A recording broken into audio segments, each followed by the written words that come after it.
Well, hello, everybody. I'm going to start because I know there might be a few people still coming in, but they can just be let in. We are running slightly late due to various technical hitches, which you'll all be aware of. Welcome to this meeting organised by Friends of the Fields Iffley to look at housing and housing need city and surrounds.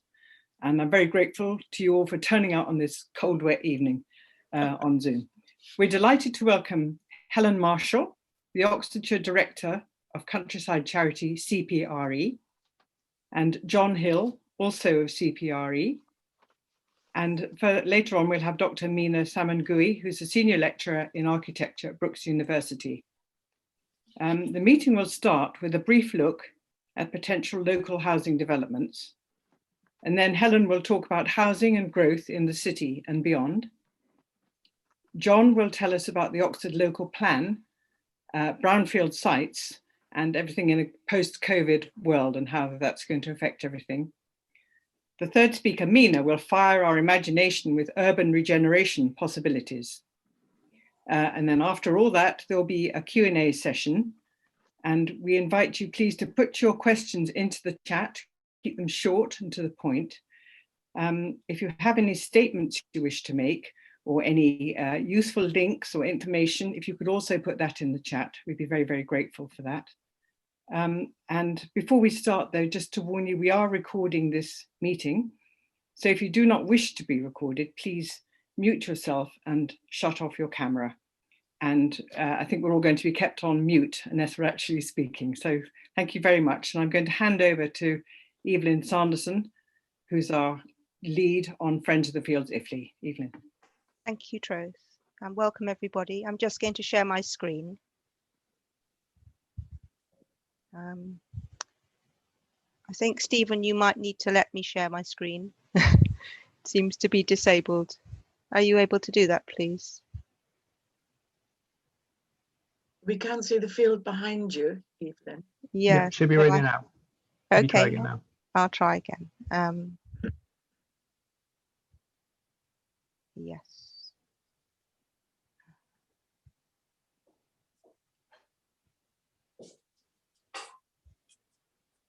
There we go. Can everybody see that?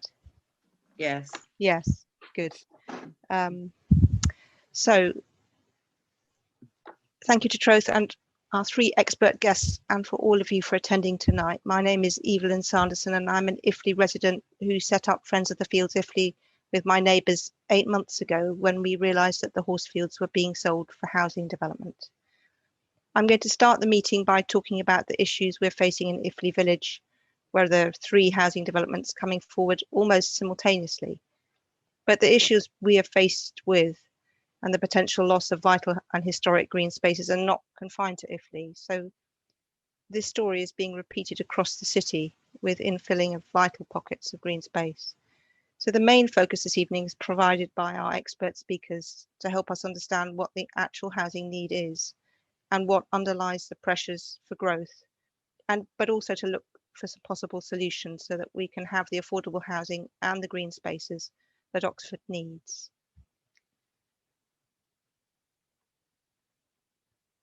The next slide shows the 3 sites in Iffley village. At the top of the map, where it says Academy, that's the former Iffley Mead playing field. And in the centre of the village, in the conservation area, the horse fields, which are the L shape. And then at the bottom of the map, just south of the church, is the Court Place development. Collectively, these 3 developments would increase the population of Iffley by 30% and change the character of Iffley from a rural village to a suburb. The conservation area status here recognises the importance of the meadows, which have all but been lost over the last 60 years. We've gone from 20 acres down to the last 4. In addition, these 3 developments together would really have an effect on the inadequate infrastructure, the drainage, and particularly sewage, with risks of overflow into the Thames and the effects it might have on the triple SSI of Iffley Meadows, and increase water runoff with increased risk of flooding. So I'm going to look at each of the 3 developments very briefly in turn, because they each have their own individual sensitivities.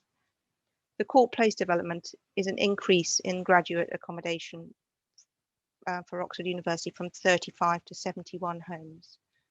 Most people agree that Court Place merits redevelopment, but it does have sensitivities because of its proximity to the ancient church and the river and its key position lying between the communities of Rosehill and Iffley.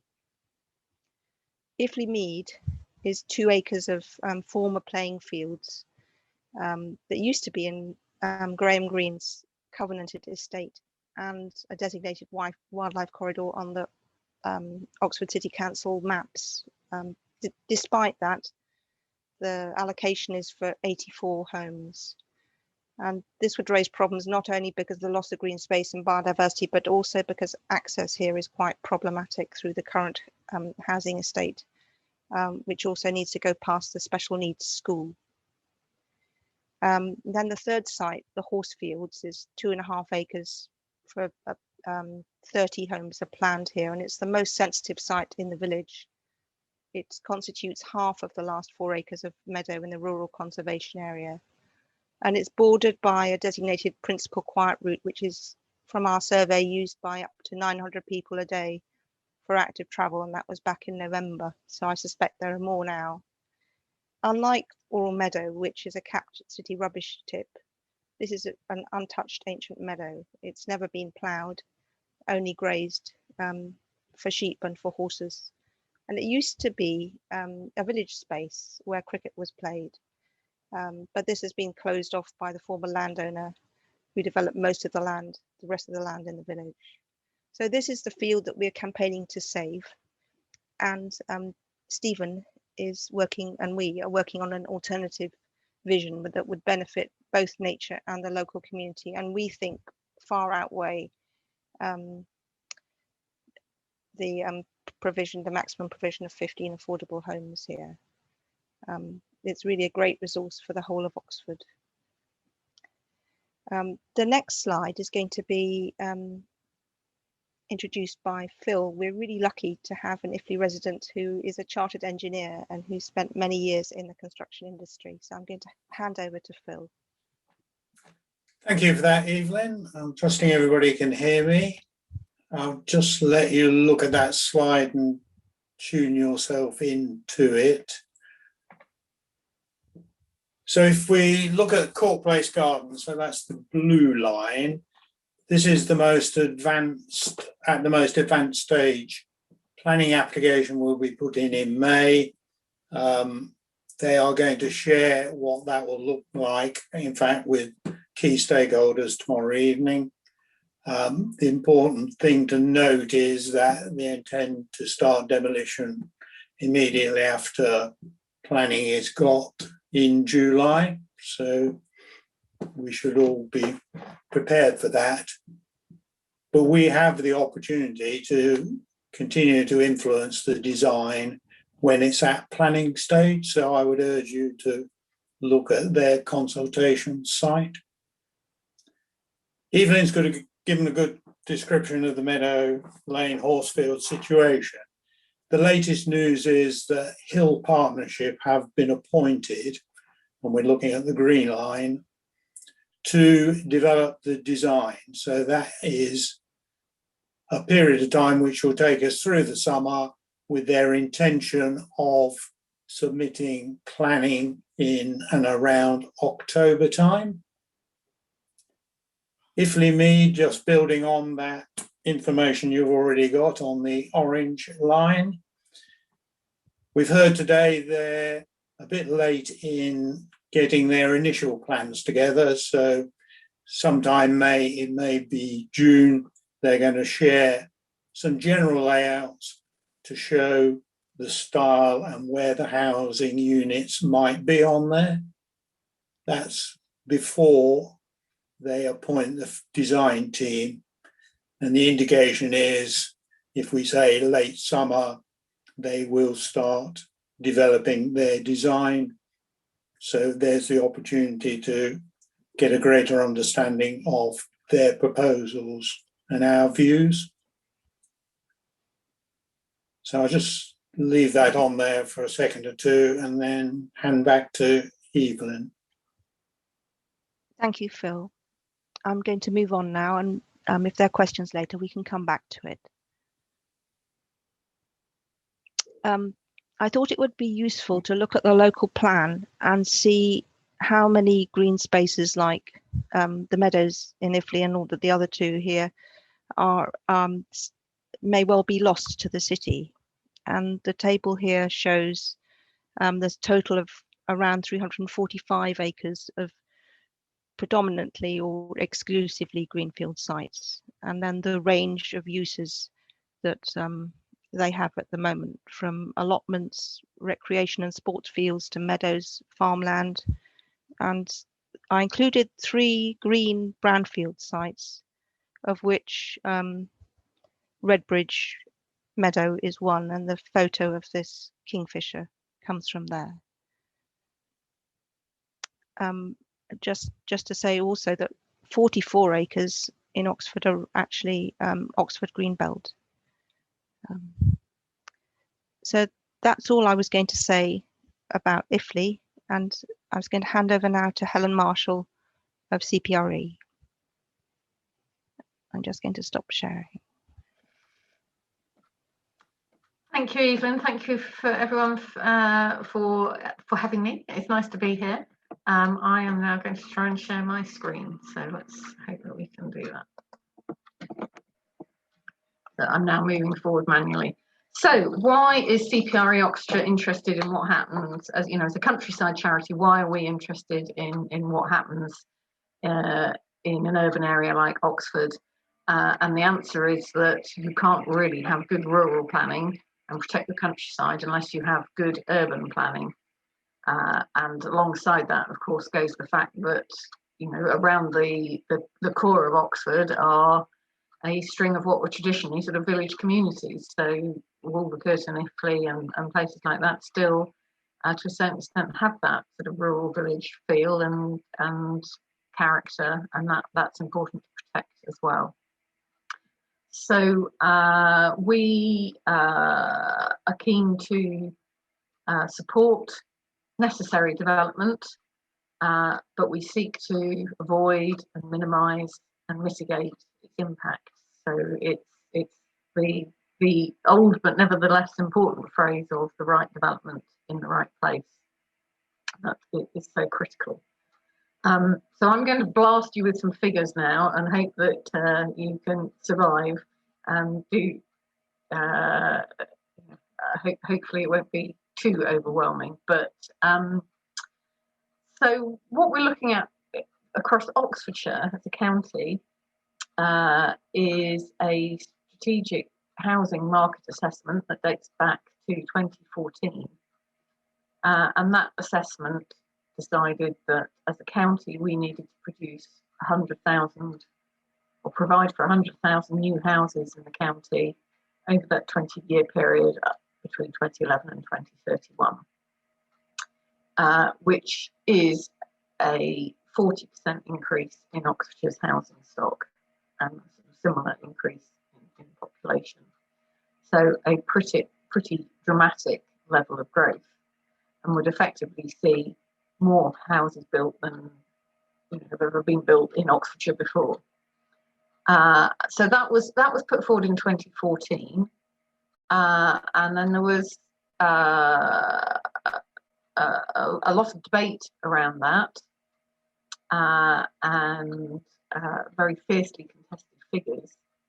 In 2018, the government announced a standard housing methodology, so a sort of unified way of working out housing numbers across the county. And that produced a figure for Oxfordshire of about 68,000. And at that point, really, our local authorities had a choice as to whether to think again and look at that and go with the standard housing methodology figures, or whether to go for that sort of aggressive level of growth of the 100,000. And in our view, they sold out. They negotiated a housing growth deal with government that produced £215 million contribution from government into county's infrastructure, if you compare that with their assessments of 9 billion for the infrastructure funding that was needed, it's pretty much a drop in the ocean. But it did tie us into these pretty crippling 100,000 house figure, which is now effectively embodied in all the local plans. Sorry, Helen, I'm having trouble hearing you. Sorry, I will move a little bit closer. Is that better? Okay, Yes. I'll try and speak up, but do interrupt again and do shout if you can't hear me. So the figures for Oxfordshire, for Oxford, the city, coming out of that strategic housing market assessment were a range of 24 to 32,000. But the actual Oxford local plan, slightly different. It's slightly different, difficult to track because the years are different. But the Oxford local plan commits to delivering just under 11,000 of those, and the excess was divvied up between the local authorities at an Oxfordshire Growth Board meeting without any effective public consultation, and they decided that 15,000 would be split in a fairly random way between the districts, with the largest figure going to South Oxfordshire.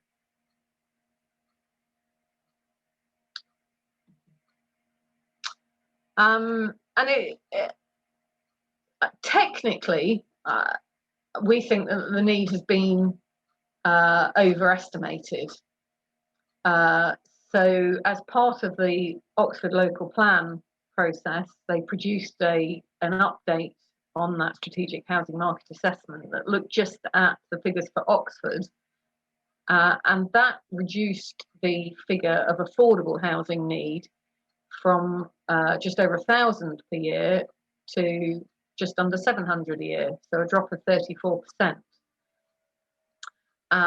And in fact, this is tied into a current challenge to part of the Charwell local plan that is allocating houses for Oxford in the Greenbelt that I think John Hill might talk about in a bit, so I won't go on any further about that. But so that figure is still subject to some debate. But I think it would be naive to suggest that there wasn't an affordable housing need in Oxford. I mean, we're all very well aware that there is housing need in Oxford, but the need is for genuinely affordable housing. So the government definition of affordable is largely sort of market rates minus 20%. Well, 80% of market rate in Oxford still puts nearly all all houses with that label out of the reach of ordinary working people, and we would say that the real need is for social housing. And in fairness, the city does better than most of our, or has done better than most of our local authorities, and obviously it sets a higher percentage in terms of the amount of affordable housing that should be provided. But overall, across the county, the record is pretty poor. And if you look at what's been delivered over the last 5 years, less than 2% of that is available for social rent. So our argument will be is that we are sacrificing our green spaces and countryside, but we are not meeting the real need. So at the moment, we are getting the worst of both worlds. And this, I hope that graphic is. I mean, you won't be able to read all the list of places down the side, but I hope this graphic gives you an overview of the level of development that is now planned for the Oxford Greenbelt. Because I think sometimes people living in the city don't have the same visibility of the developments that are coming forward around the city. So this is now the equivalent of sort of 20,000 houses, so the equivalent of a city, a third again the size of Oxford, being built, going to be built in the Oxford Greenbelt. So if you imagine a third more houses and a third more people, all on the edge of the city, all trying to get into the city down the same roads, and all trying to access the same services and the same hospitals and the same schools, you can quickly see that we are heading for a pretty untenable situation.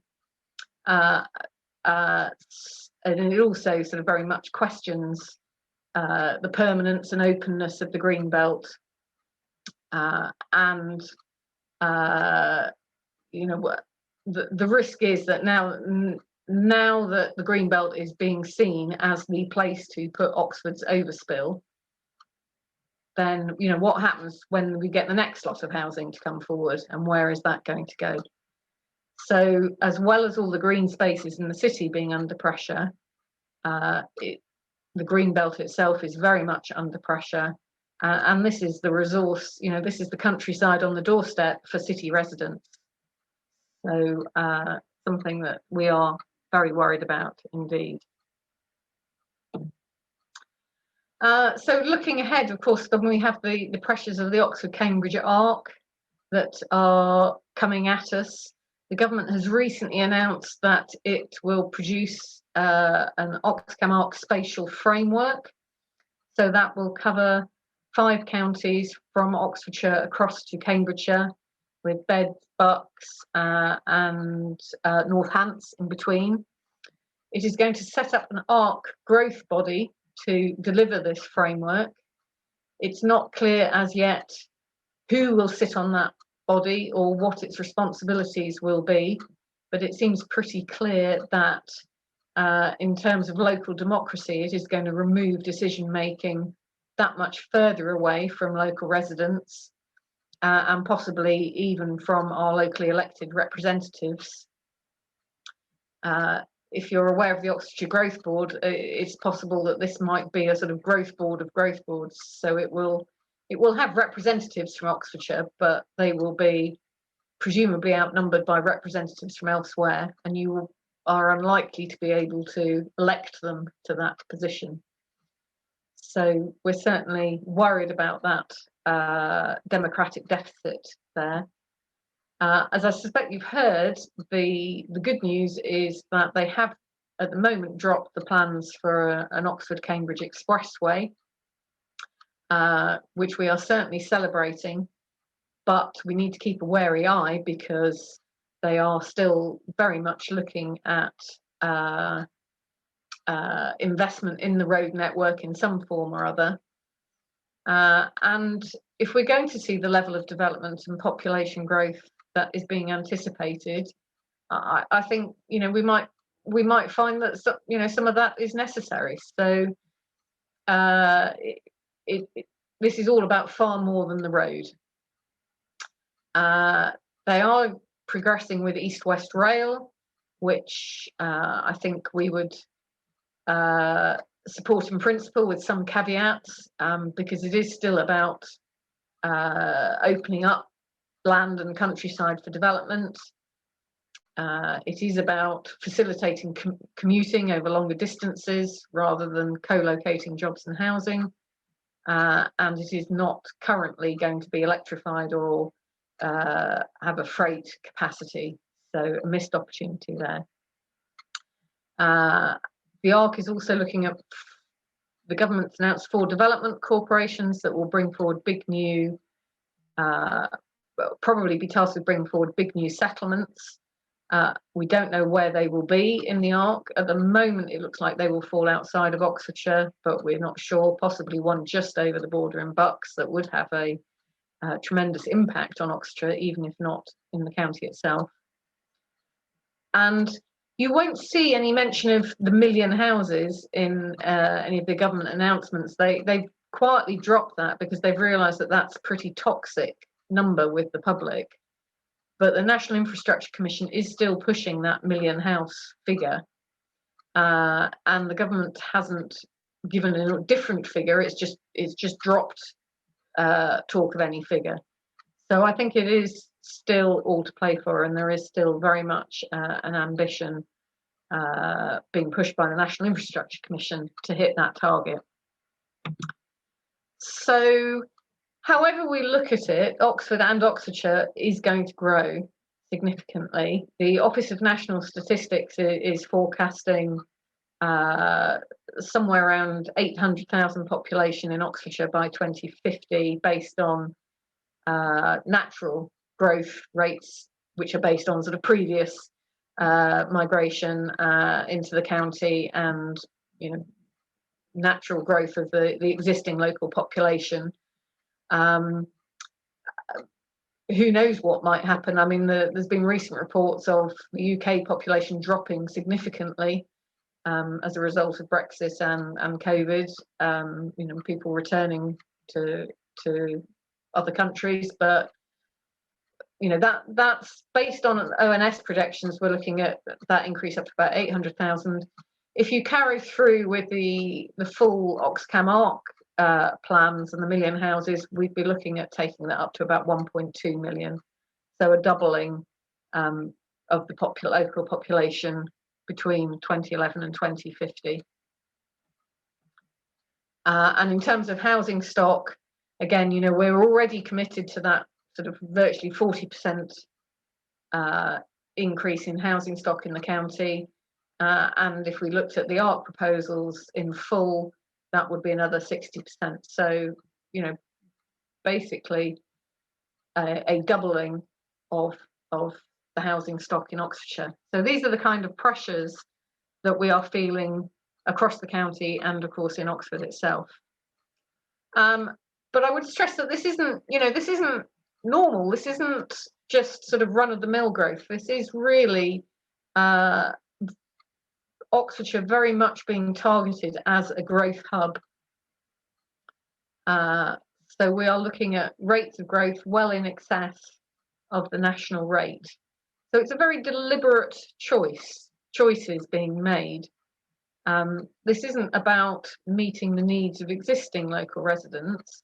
This is deliberate choices being made by government and local authorities to pursue growth in order to support the economy. And I think what we would say is that it's time to think differently. So in Oxford, we would say that there are different ways of looking at how we meet the housing need. We would suggest that what sites are there should be prioritised for housing rather than employment.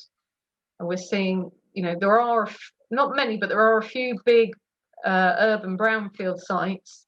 Northern Gateway was one, and now Oxford West and Oasley Mead, where the city is promoting a development for employment and missing that opportunity to meet the housing needs. So there is a current consultation running on Oxford West and Oasley Mead proposals. It closes on Friday.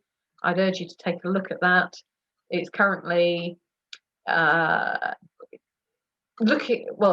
projections said about 4,000 jobs, but less than 1,000 houses. So that will actually worsen the housing need in Oxfordshire rather than help.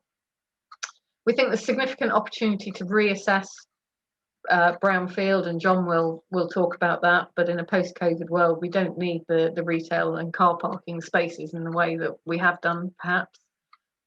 And we think that housing density really must be a part of the picture. We need to get our heads around what a scarce resource land is and be much more ambitious that when we give it up for development, we must make it work really, really hard for us.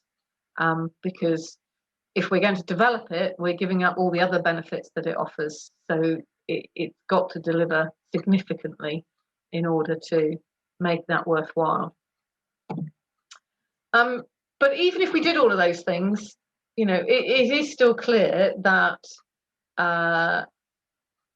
it would be hard to successfully accommodate the growth plans within the city without having significant impact on the green spaces, either within the city or surround, based on this current vision. We can make the land that's there work harder for us. We can prioritise it for housing, but even then, it would not be enough. And there is no doubt that Oxford could grow beyond its current capacity. And talk of fast growth city, global innovation district, worldwide reputation, all of these things. But is it really possible to achieve a balance? And the original proposers of the Oxford Greenbelt saw it as a constraint to growth. They anticipated that the purpose of the Greenbelt was to constrain the city's growth. And I think in a world where we are looking at climate and biodiversity emergencies, the need to level up the country, where we have large parts of the country with significant brownfield sites, where we have a city that has a medieval and historic core that cannot expand. So we can expand around the edge, but we can't expand the centre. How do we strike a balance? And I think this concept of Oxford, what we need to fight for is our vision of Oxford. How do we see Oxford developing in the future? We recognise the opportunities for technology, and who is going to turn down an Oxford AstraZeneca vaccine? I mean, not me, but there's no reason that Oxford cannot be a seedbed. Let's have the good ideas developed in Oxford, then let's get them taken forward in other parts of the country. Let's look at twinning. Let's be more imaginative about this. And I think we do need to get away from this idea that we can have everything, that we can have lots and lots of growth, and we can improve the environment, and we can sort out the climate crisis, and we can improve biodiversity. There are clear choices to be made, and what we need to do is, we're not saying no growth, but we need to focus on what growth is really necessary. We need to give people clear information about the impacts of those choices, and we need to put local people in the driving seat. So this needs to be bottom up, not top down. It needs to be about the needs of existing residents rather than arbitrary growth targets. I'm probably vastly overrunning my time, so very quickly, I would just say the Oxfordshire Plan 2050 is perhaps our best chance of tackling this. So whilst we've been, looked a lot at the Oxford local plan over recent years, going forward, it is the Oxfordshire Plan 2050 that is likely to set housing and growth targets, as well as broad locations for growth. So the local plans will be informed by the targets set in the Oxfordshire Plan. Next consultation is later this summer, probably July, August. We think it's our best chance of actually getting a plan that might reflect the wishes of local residents and not those top-down growth targets, because if it sticks to its current timetable, it will run slightly ahead of the ARC proposals and therefore might be able to influence upwards. Whereas if its timetable slips, the ARC framework will come first, and then that will dictate down. So we urge all of you to get involved in that Oxfordshire Plan when it comes forward, and we hope that it will be honest about the choices and implications. So in summary, I would urge you to think about help us fight for a different vision for the future of the city. Use your vote wisely next week, challenge your councillors, engage in the consultations because they are important. But as one of our campaigners says, the consultations are only one part of it, and he always talks about making a hoo-ha, make a fuss, make people know, let people know your views. I'm not talking about revolutions, but I am talking about,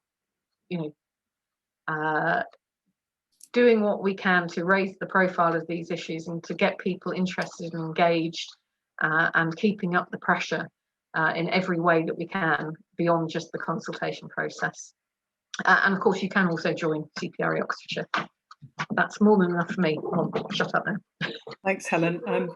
Really interesting. I would just add on the CPRE Oxfordshire, they have a terrific newsletter, which is well worth getting hold of. I think it comes out every month or every couple of months or something. Thank you very much indeed. Okay, now we'll move swiftly on to John Hill from CPRE. You unmute yourself. Yeah. Can you hear me now? Is that all right? Okay. Right. Well, thank you very much for inviting me to talk this evening.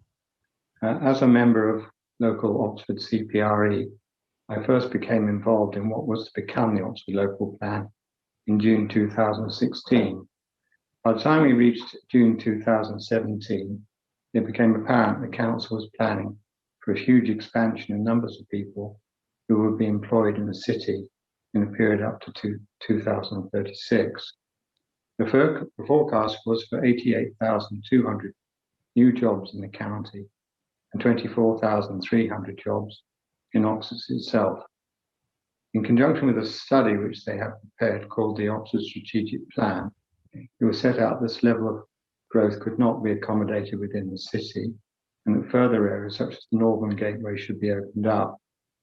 The evidence for this future job growth was based to some extent on what was going on in Oxford at the time.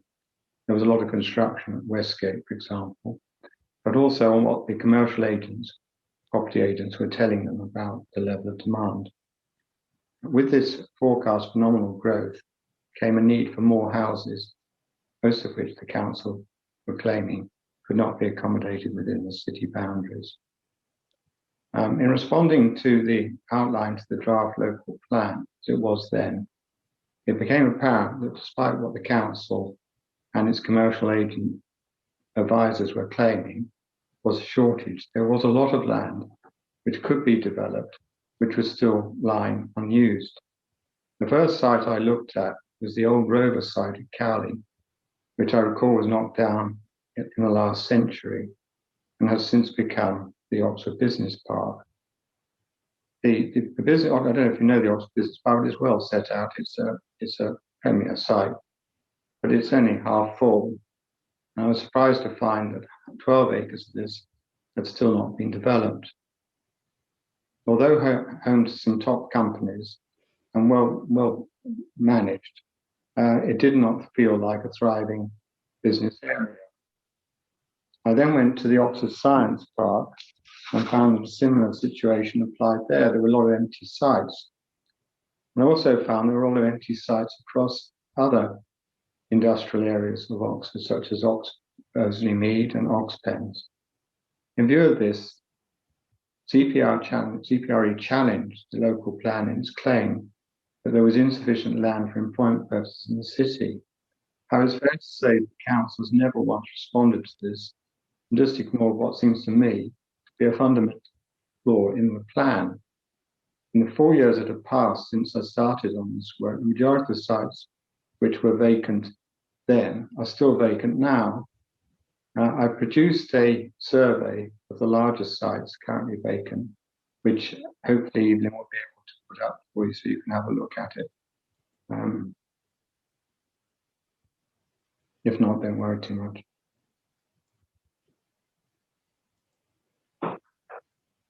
Is that it, John? No, that's the maps and Okay. plans. This one. That's one, yeah. So you obviously haven't got time to read through it, but in essence, what I've done is I've looked at 20 sites and I've been through the history of these sites and made some estimate of what additional housing could be included within the areas concerned. It's actually on the second page that you'll see a table where I set out what I thought. There's, in fact, it's a bit further on from it, the table towards the end, which sets out what the additional housing could be found on these sites. This brings me on to the inflated growth in employment, which leads to this new housing need, so-called housing need, which equates, as we heard earlier on, to about 24,000 new dwellings for Oxford alone. Across Oxfordshire, as Helen has said, the housing target is set at 100,000 dwellings by 2031. So if we can reverse back just to the screen to my face or whatever, that's fine. There's clearly little space within the confines of the villages and towns close to Oxford for a large amount of new housing. And thus, with the approval of various large landowners, the conclusion was reached that the green belt should be used to house the majority of these new employees in Oxford. This becomes Oxford housing need, a figure much inflated from the existing number of people who are ill-housed or homeless in Oxford presently. The amount of space needed to build houses occupies thousands of acres of farming land. In the next 20 years, all the land north of Oxford along the Banbury Road to Kidlington will be built on, as will the North Oxford Golf Course. Most of the land between Kidlington and Yarnton will also be built over, so that effectively Oxford will merge with Kidlington and Kidlington with Yarnton. In the south, there are huge developments planned for the area south of Blackbird Leys and Chalgrove. In the west, a new urban village is planned beside Ensham. It's the excessive inflation of housing need that forms part of the current action in the High Court brought by Charwell Development Watch Alliance against Charwell District Council, whereby they seek to prevent the proposed development in the Green Belt. All the councils have ignored the issue of additional infrastructure which will be required for so many houses. And there's no mention, for example, in any of the local plans as to any new hospitals and roads. The county council is to build a large car park at Ensham for a park and ride scheme and widen the A40, but this seems to be the limit of their ambition. The pollution of our rivers and streams from domestic sewage will sadly only become worse. And the next topic I was going to look at was employment sites. Oxford City Council is very keen to keep all the land which has at any time in the recent past been used for employment. The council leaders look back with nostalgia to the days when Oxford was a centre of heavy industry with companies like Rover Cars, Press Steel, Unipar and Lucian founders, with a large amount of employment they provided when generally working people were better off than they are now. In Oxford, there are three categories of protected employment sites. Category 1 includes the large employment sites in Oxford, such as BMW. Category 2 sites are of a lesser size and quality, and cover sites such as Horsepath Trading Estate. Category 3 sites are basically all those with some existing use, such as offices, showrooms, and yards. Somewhat surprisingly, there is no list of these category 3 sites. The protection afforded to employment sites in Category 3 even extends to small lock-up type businesses and offices, some of which may have previously been used for domestic accommodation. There is clearly a major concern that some of these could be used for residential accommodation, and some are adults with a professed desire by the council to find space for more houses in Oxford. In the draft Oxford local plan, it was originally a requirement that these Category 3 sites could only be converted to residential if the applicant could demonstrate that there was no longer a demand for employment or a non-residential use which supported the community. The following examination of the local plan, this requirement changed, resulted in the inspector's recommendation. These sites can now be converted to residential use, but only if certain conditions are met. And the case has to be made to the planning department. It would be incorrect to say the majority of the sites which could be made available for housing are employment sites.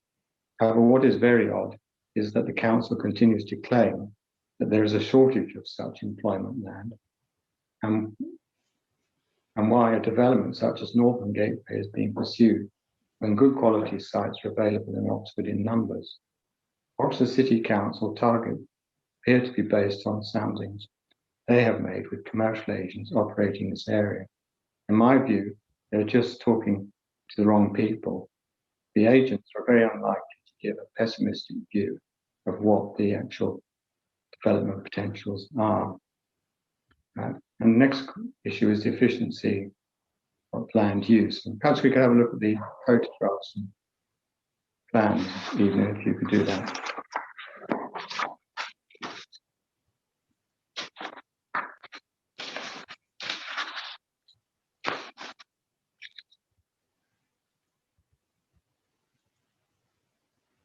So that the right yeah, that's right. If you could just roll through, say, to number 6. So if you just go through to number 6 on there.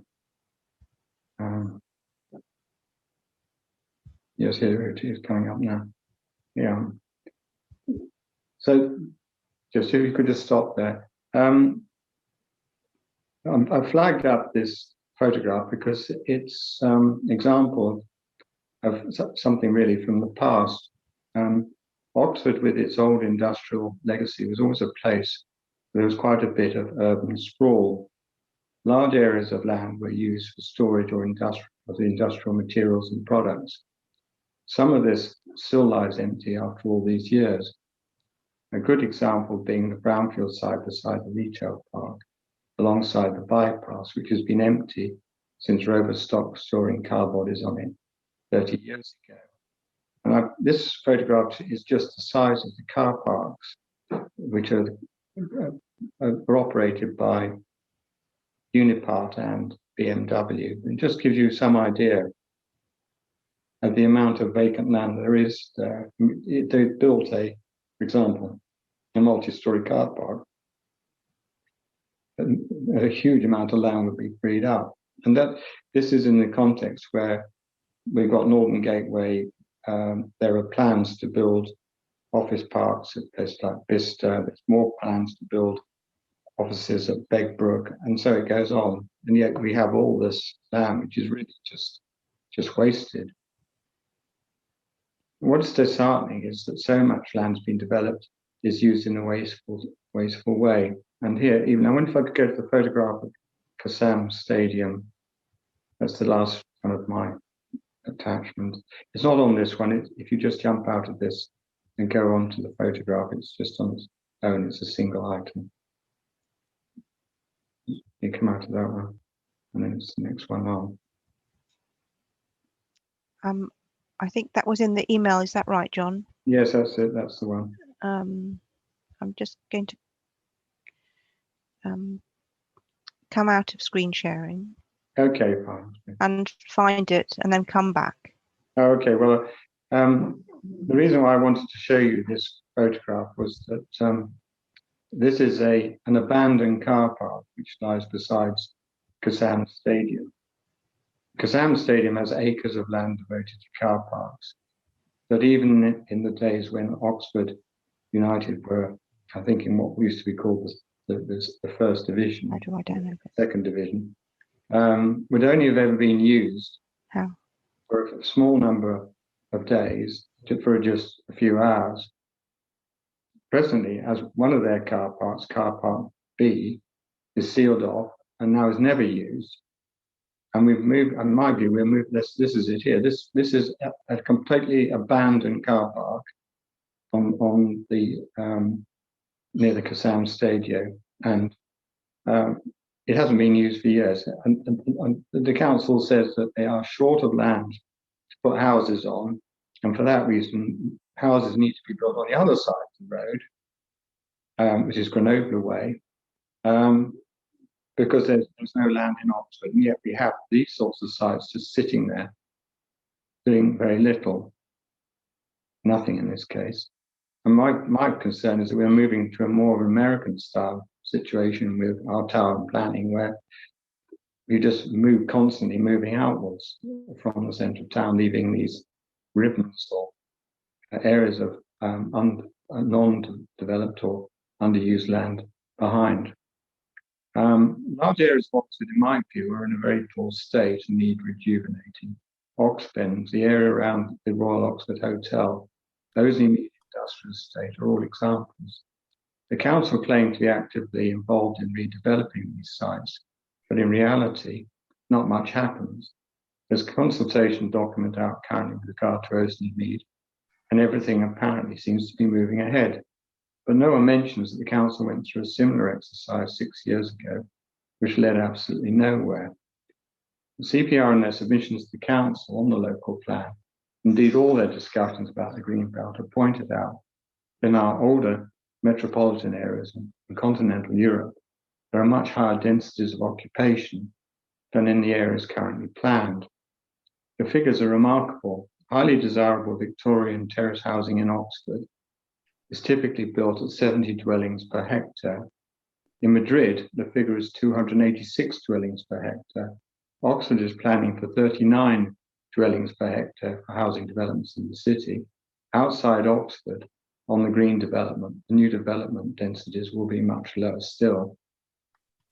If we're truly wanting to reduce our carbon footprint, our housing densities must improve. At low densities, public transport simply does not work.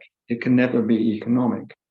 And the roads have become totally clogged up, leading to isolation and ever-increasing reliance on the car as the sole means of transport. Developers are still not taking on board that their new developments will have to be higher density and carbon efficient. A proposed development on the Banbury Road, just opposite the North Oxford Golf Course, in the Greenbelt, will give each house its own garage. This is despite the fact it's the shortest walk from Oxford Parkway Station and on a very frequent bus route. Very few houses in Summertown have their own garage, and yet here we are. Climate emergency, each house has its own garage. The next issue I was going to look at was COVID-19 and Brexit to some extent. There are two issues affecting all the forecasts made in the Oxford Local Plan, both as to increase in population and jobs. Brexit is having a profound impact, as is COVID. COVID has had a big impact on the number of people who are working self-employed. And up to February 2021, according to the Office of National Statistics, there were 643,000 fewer self-employed people in work. The effect of COVID is yet to be felt on the employed sector because of the furlough scheme, but will, in due course, take its toll. Brexit has caused a drop in the number of Europeans working in the UK. Since there were no formalities before as to the right to move and work in the UK, the true number of European people working in the UK was not really known. The Migration Observatory based in Oxford states as follows. Headline data from the Labour Force Survey suggests that the number of migrants in the UK fell in 2020. In quarter 3 of 2020, the estimated foreign-born population was 8.3 million, down from 9.2 million in the same quarter a year earlier. This is a decline of 894,000, or 10%. These figures have to be treated with caution because no one knew exactly how many people of European nationality were living in the UK. What's clear is that there has been a substantial shrink in the numbers of working here. An even bigger change has occurred in the way we work and the amount of office space we now occupy. Even before the current COVID situation, pandemic, most commercial firms were moving away from having reserved areas for working, in other words, having one's own desk, to flexible desks where work areas are shared. With Zoom and Teams, meetings can be held remotely, further reducing the amount of time when one is required to work in the office. Increasing the projections contained in the Oxford Plan for 113,535 square metres of office space being needed by 2036 are looking fantastical. This is equivalent to 10,000 extra old-fashioned old spaces. To put this in context, a small office building in Oxford has about 1,000 square metres of space. So effectively, this supposed increase in the level of space required is equivalent to 113 small office blocks. Because I'm now going to move on to the legal action, because there is comparatively little greenbelt land within the narrow confines of Oxford City, it's already called on neighbouring district councils to increase the amount of land set aside for housing to take some of their own housing needs. Chartwell District Council, which borders the north side of the city, has approved in their amended local plan new housing being built on a number of sites across the district close to Oxford. Because these are so extensive and vital to keeping settlements separate, legal action has been started seeking a judicial review of the decision by Charwell to approve their amended local plan. The nub of the argument is that the decision by Charwell to accept Oxford's perceived need for additional housing to accommodate its housing needs was not based on a sound assessment of those needs.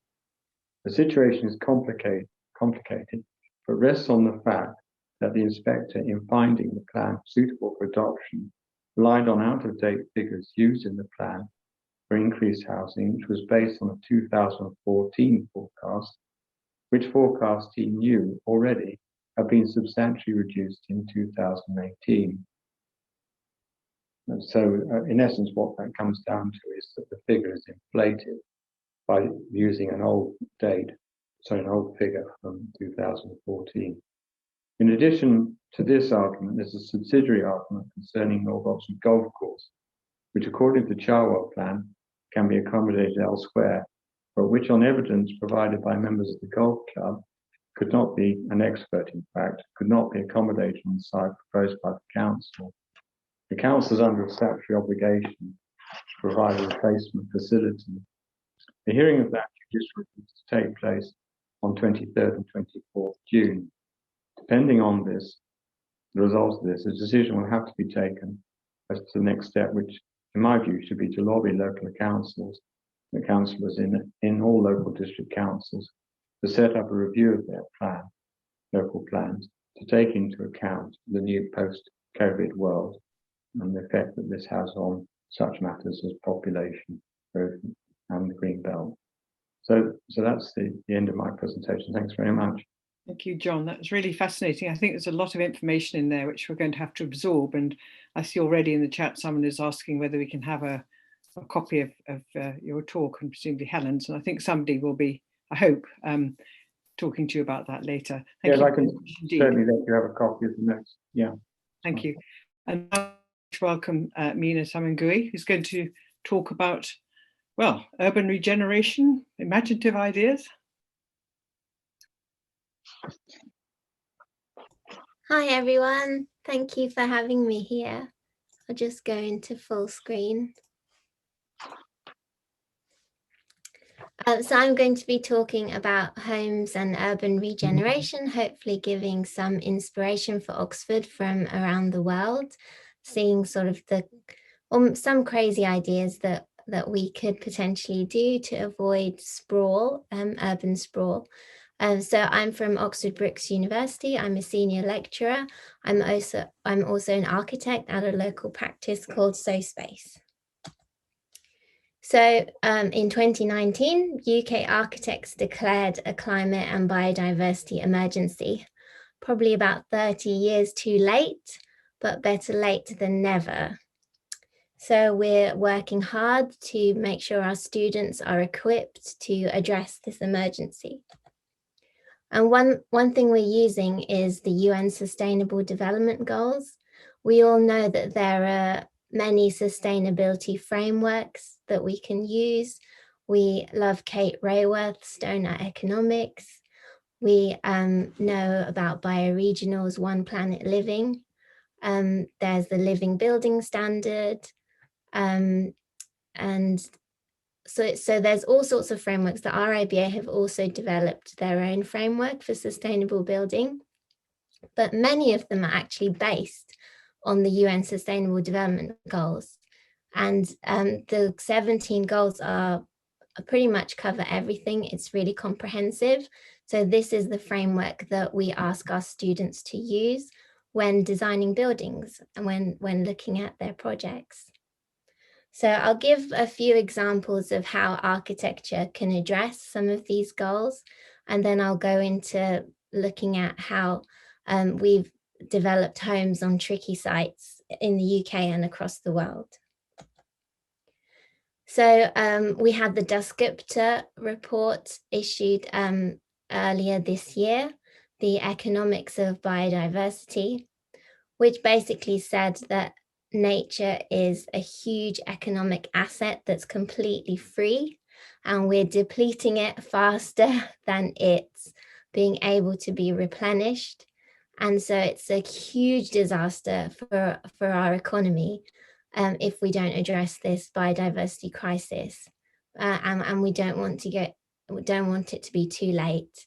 And that's one area that architecture can really help. I believe that's my area of specialism.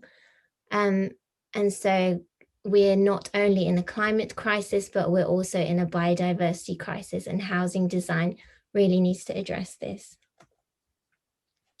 So this is an example of how architecture could possibly address issues of poverty. And we know it's extremely complex. But there's a housing development by Alejandro Aravena from Chile, and he had an idea that that you could sort of provide a framework for social housing where people are able to then adapt their homes over time to create what they need. So the architect provides the framework and the person is able to then add to it later when they need to. So this is an idea of sort of creating affordable housing that's adaptable.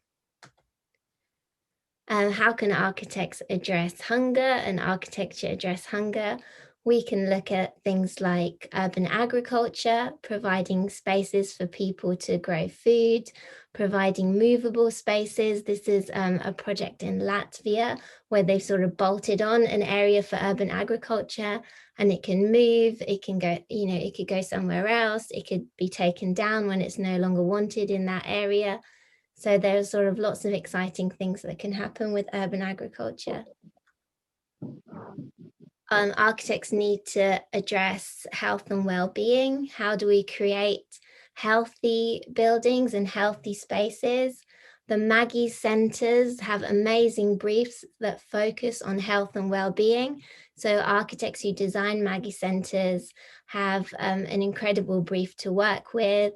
There's always the integration and connection with the natural world. When architects design these buildings, please do have a look at more Maggie centres. They're all very, very exciting. And you can see that on this site, it's surrounded by the typical hospital buildings that we see. There's a Maggie Centre in Oxford as well, actually, in Headington, worth looking at. And so you can see that Heatherwick Studio have developed this amazing sort of green space. The plot was actually a green space. It was a green site, sort of a triangular site next to a road on a hospital site. And they decided to keep the green space and if not add more, but have a building there at the same time. So this is the kind of thing architects can do. And this is what it looks like on the inside, connecting people with the planting, having amazing views from different directions. So there are some really creative things we can do. How can architects address life on land, protect, restore and promote sustainable use of terrestrial ecosystems, sustainably manage forests, combat desertification and halt and reverse land degradation and halt biodiversity loss? That's quite a lot, but buildings we can do it. We can address these kinds of things through the ways that we design. This is the 9 houses in Dieticon by Peter Vetch, and it's completely integrated the housing with the landscape. I find this project really exciting. It's sort of a way of housing humans, of creating human habitats without the typical pitched roof or the rectangular block that we see in terms of building form. So we can do some really interesting things, and the residents absolutely love it. So you can see how it's completely integrated in the landscape here. And Peter actually, funnily enough, Peter's wife wanted to live in a castle. So this is his house opposite. She wanted some kind of fairy tale castle, but Peter knows his project really well because he lives right opposite the road. So he says that often you might have sheep going onto the roof from the local farmer's field. And so it's a bit of fun, but it's really great. And it's so successful. Speaking to the residents who live there, they absolutely love it. It's sort of, he's known for his organic style of architecture. And of course, you know, you can see this is a particular style, but the main idea is integrating buildings with the landscape, and it's definitely possible. And it doesn't have to be in this curved organic form that Peter goes for. How can we ensure that houses ensure access to affordable, reliable, sustainable and modern energy? And so this is an example of some amazing passive houses, Goldsmith Street in Norwich, and it won the RIBA Sterling Prize, the first housing development that won this very prestigious architecture prize. They're built to passive house standard, which a lot of you will be familiar with. It's sort of greatly reducing the energy demand of the building using passive solar gain through the way the sun is captured at different times of year, and sort of very thick walls for insulation. And then there's the airtightness and the MVHR, mechanical ventilation heat recovery system as well, that helps really reduce the energy. We can have a debate about passive house another time, but it's an interesting standard that people are excited to meet because it's tangible. There's something really tangible about it. The other amazing thing about this housing project is the landscape design. They worked amazingly well with the landscape architect. The landscape architect was brought on board very, very early in conceptual design stage. And so they were able to give a really incredible input on how the gardens might work for these homes. This is social housing. And they created these sort of semi-public, semi-private spaces behind their rear gardens. And these ginnels create a really wonderful place for community cohesion, for people to sit on a bench and speak to their neighbour who live in the same block. And the children can play safely without members of the public.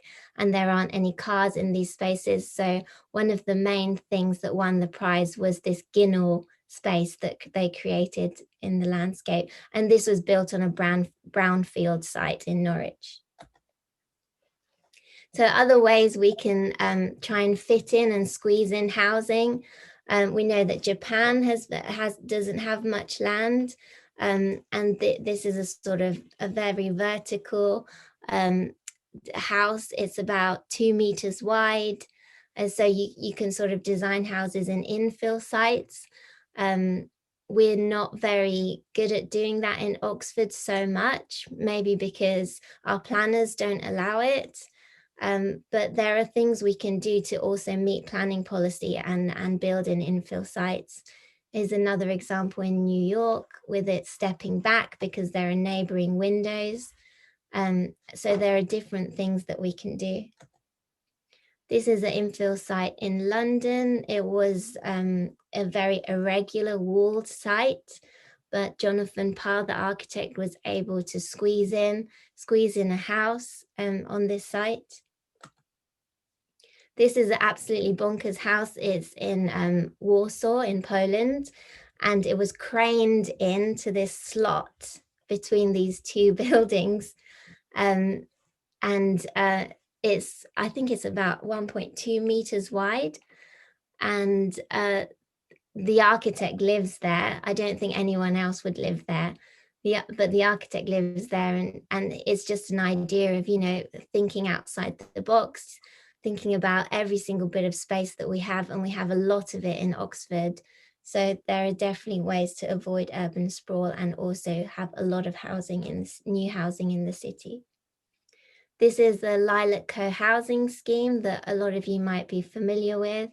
And co-housing is a really great example of making the most of land, because you can share a lot of the spaces, you can share garden spaces, and then have fit more housing because you're sharing more things. And this is an example of their site where they have sort of these car-free garden spaces that they all share. It's quite a lovely project. And that's it from me. Thank you, everyone.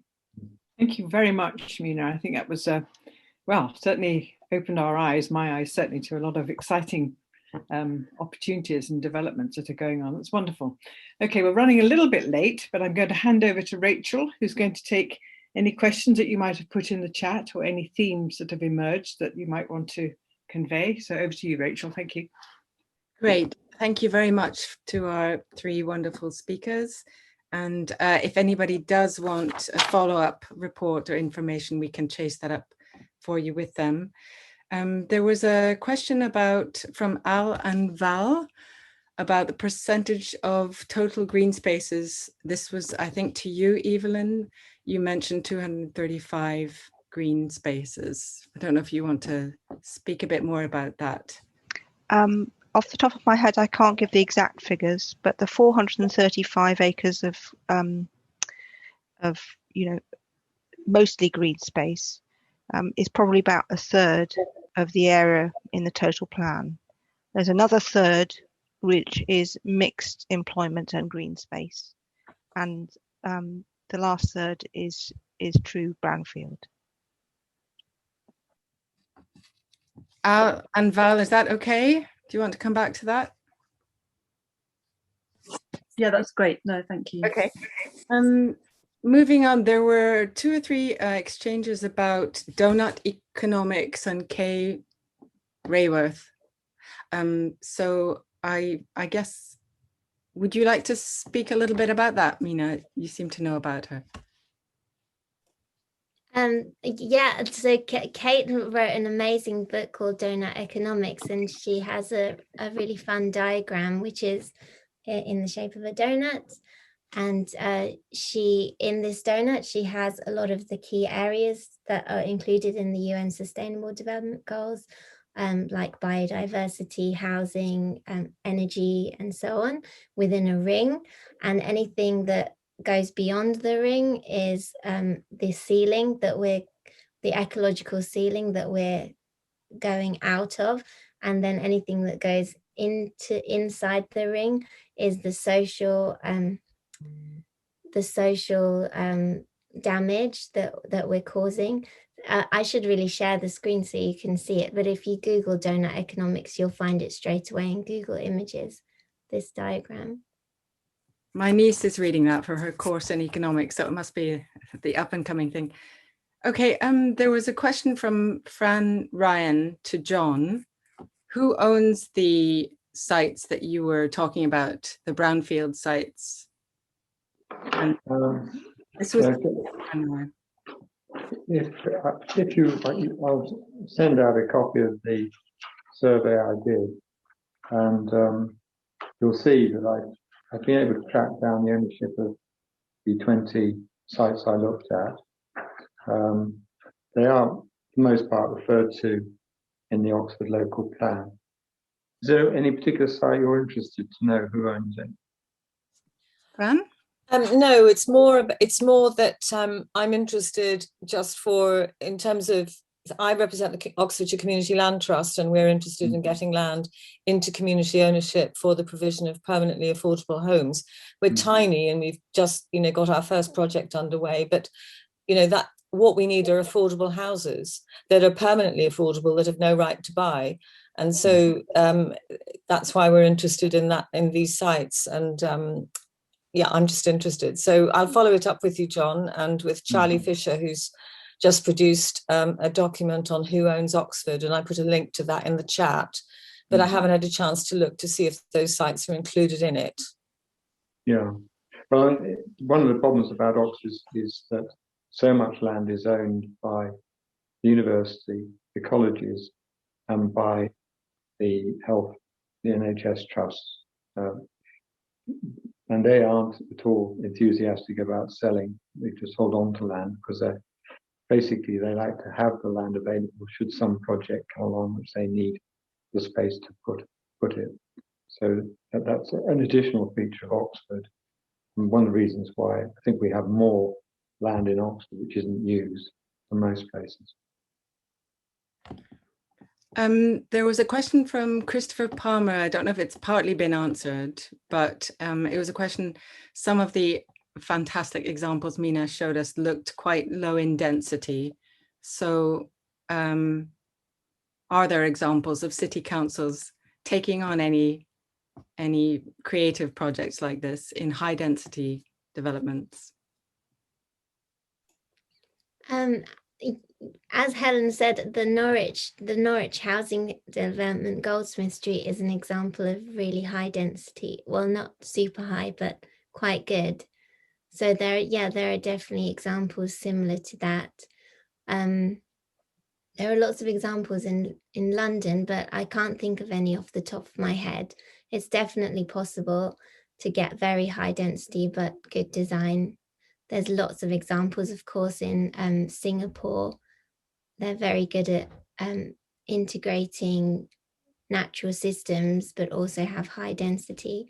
But some people say if you go more than 6 stories, then you're just using too much energy, and it's not viable in terms of one planet living. So that's something we need to be careful of. I asked the question, some of your later examples, I think, answered it really. I mean, you had these extraordinary things that were squeezed into tiny spaces. So, yeah, I mean, that there were some really lovely developments, but they looked a bit kind of relaxed for in terms of the densities that John was talking about. But as you say, both things are possible. I mean, if I could just interject, I mean, we push for as high a density as possible, in rural areas as well as urban areas. And we have to be mindful of the characteristics of the local area, but we do need to be more ambitious. And I think people are easily distracted by the thought that high density means tower blocks or slums. And we just need to get over ourselves on that. We just need to realise that actually what you do need with high density is high quality design. So the higher the density, the better the design needs to be. But the Goldsmith development in Norwich is just amazing, and I think it's just such a strong example of what can really be done and done well, and proves exactly that it can be done. Yeah. So I mean, one of the interesting things is that in our older towns, some of the most sought after residential areas, such as Mayfair, Belgravia, have much higher housing densities than what goes up now in a modern speculative housing estate. So some of our most expensive housing is some of our highest density housing as well.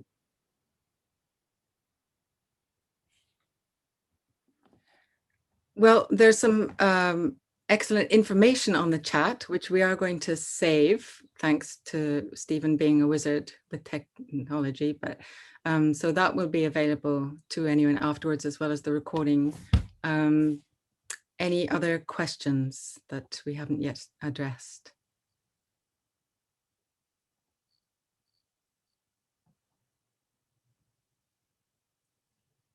Steve Brazier, I think. Yes, Steve, go ahead. Not really a question, but being more blunt than many people on here, the election is next week on May the 6th. Can we please ask you all to vote Green? I put in the chat, only 495 people from 2016 need to switch from Labour to Green, and we can defeat Labour. Local plan. You can ask your friends and neighbours. I'm not standing, I'm just an observer, but whatever your political views, whether you're Tory or Liberal or Labour or whatever, if this election we have a real community movement towards Green, we can show what we really think to the current rulers of our city. So I just want to be a bit more blunt than just saying, think carefully about your vote, because if we all spread our votes, it won't work. We have to vote for the same party and be focused on where we vote for. Otherwise, we won't change anything, because Labour will still win. And I voted Labour last time, so I'm not anti-Labour at all, but just right now. Okay, thank you, Steve. Thank you. So back to you, I think, Troth. Okay, thank you very much, everyone, for those interesting thoughts and questions. And we're now going back to Evelyn, who's going to make a few closing remarks. Okay. Thank you, Troth. I'm going to share my screen again.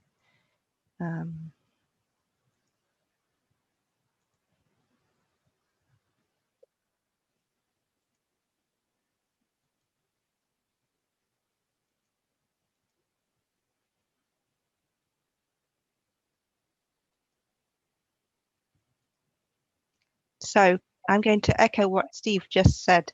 Can you all see this slide of the little boy looking over the gate?